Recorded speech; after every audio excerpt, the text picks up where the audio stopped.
and you ask them, no. Now notice, I'm turning 90 degrees. There are some you ask, would you come on friend day? They say, yes, maybe, and they don't know which way to turn.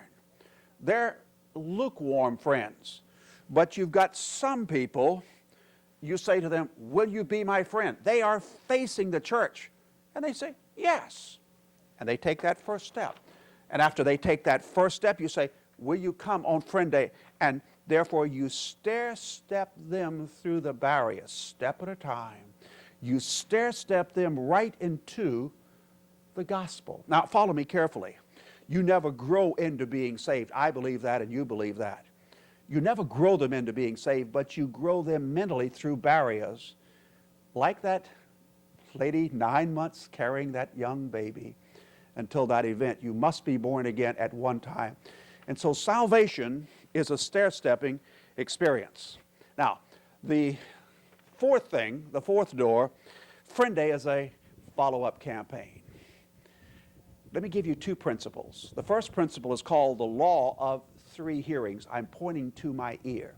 Statistics tell us that unsaved people come to church 3.4 times before they make a decision to get saved. The same about prospective members. The law of three hearings says you want to get them there 3 times.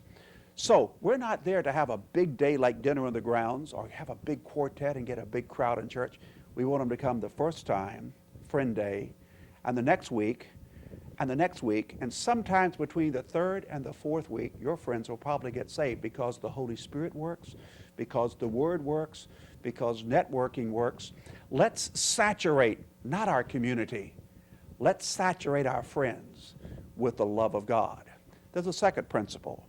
It's called the law of 7 touches. We must touch them 7 times.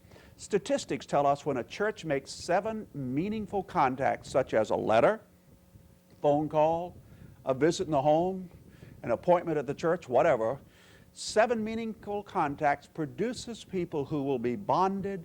That means they will stick to your local church. Now, when we come to Friend Day, let's not get technical now, but if you will follow up 12 times during the week after Friend Day, there's a good chance they'll come back a second time, a third time, and get saved. You say, wait a minute, not 12 times. Watch again. Here's the ladder. We're going to stair-step them. If the person's back is to the church, you follow him up 2 or 3 times, and he'll get mad. Get out of here. This man he might not come, he might come, you follow him up 12 times. He might get mad. We're talking about 12 times to friends. Friends drink coffee together, go bowling together, go fishing together, go to the ball game together.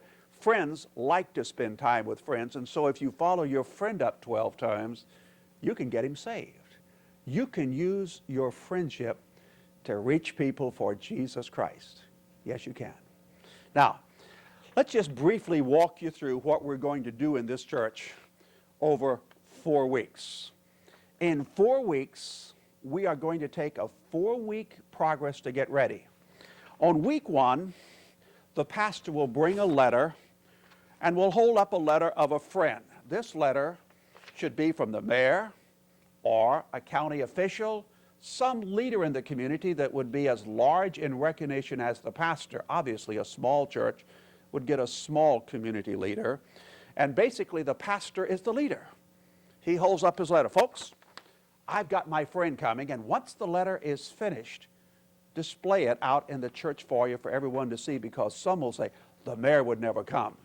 Ashburn Baptist Church in Chicago, a good gospel preaching church, got Mayor Harold Washington to come.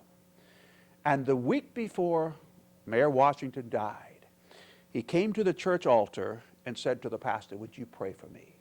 And the pastor and that great mayor went to the altar, and the pastor prayed for him. What a tremendous statement.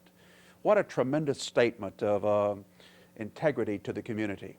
Week 2, the board members hold up their letter. Again, I would have each board member come to the front of the church. And whether we're talking about elders, deacons, the session, consistory, whatever you call your board, let them be the leaders of the church and ask them to get a business associate, another friend. and get the letter and see, businessmen write letters and hold up their letter to the whole church and then put them in the church foyer so everyone can see that the church board are spiritual leaders as well as sitting around doing business. Week 3, now you come to the Sunday school teachers. Have them hold up a yes card, not a letter. Why? Because in that class, you can't expect everyone to get a letter. Just get a card signed. And therefore, the teacher is the example in that class. Yes, I have my friend. Yes, and so the teacher, standing before the whole church, holds up the card. Some people say, what happens if a board member or a teacher won't get the job done? Again, I've got a friend day. When the pastor has his letter, have some leader in the church put a friend day button, lapel pin on him. The same with the board, the same with the teachers, and if they don't bring a card or if they don't bring a letter and they don't do their job, don't give them a pin. Now on the 4th week, have everyone hold up a card. If you've got 100 in the church, maybe spend time to let everyone share who their friend is. And then that last week, saturate those friends. You're going to send a letter to everyone. You're going to phone everyone, maybe a visit to everyone. And on a friend day, have just a great, exciting day. The first friend day that I wrote was done at Heritage Baptist Church in Lynchburg, Virginia. Now, even though I wrote the campaign and 20,000 people have used it, I didn't originate the campaign. A pastor in Kansas began it. Dr. Wendell Zimmerman moved to Kansas City Baptist Temple, did it there. He began the idea. I just elaborated on the idea to make it workable in this decade for our churches today. And anyway, I was telling the story. I was going to Heritage Baptist Church for their great friend day. Little church. Matter of fact, when I say a little church, they had 83 average attendance in Sunday school. And they were planning a big friend day. And I was going to be the friend day speaker. My wife brought a friend. Her name is Kathy Burley. And in the friend day literature, the story of how Kathy got saved that day is there. It works. Why? Because my wife won her friend to Jesus Christ. She didn't do it. The pastor actually led her to Jesus Christ. Well, my wife and I began riding into the church parking lot. As we got into the church parking lot, one of the deacons ran over and said, Dr. Towns, don't park on the parking lot. I said, there's a lot of room here. He said, no, there are going to be so many people here today. Let's save the parking lot for all of our friends. Go down the road and park in the ditch. And it really wasn't a ditch, it was a swale. And I drove down the road and I said to my wife, we're going to have revival today. She said, why? I said, you get a deacon that excited and that optimistic, you know God's going to do something.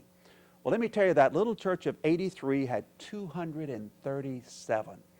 It's never been the same. That church today runs 700 with 2 morning services. They've built a couple of times, an exciting church, and they still have friend day. But the one thing that the pastor said, they examined the figures. They don't have that many coming forward on friend day, but over the years, 2 and 3 weeks after friend day, many who come are followed up and they come to know Jesus Christ. Now, friend day is going to be exciting if you believe it, if you really follow through, and if you pray through and work through. Let's make friend day the most exciting day that your church has ever had. Now, God bless you as we go to the work of Jesus Christ.